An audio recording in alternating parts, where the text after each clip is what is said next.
No, we have to fold like that. Oh, it's like this.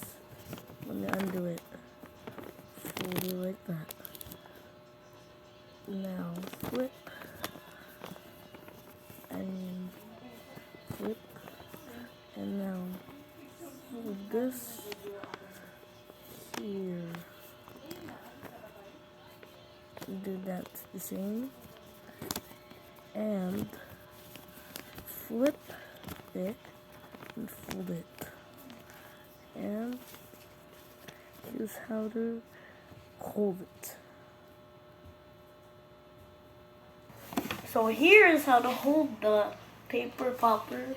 So now you see this corrected edge here, like this part.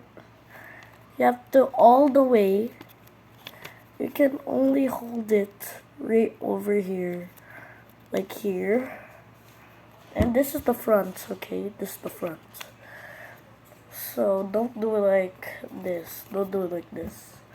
Just do this one. So now you should something have like this. And how to reload it?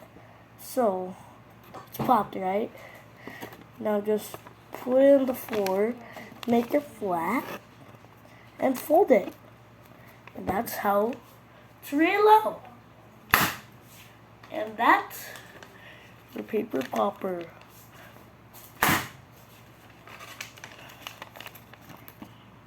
This one is bigger than this comparison. See? So this has more sound than the other one. So hear this.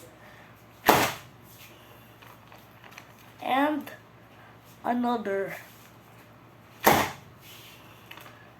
Okay, so bye. Thank you for watching. Peace. And like and subscribe for more videos. Bye.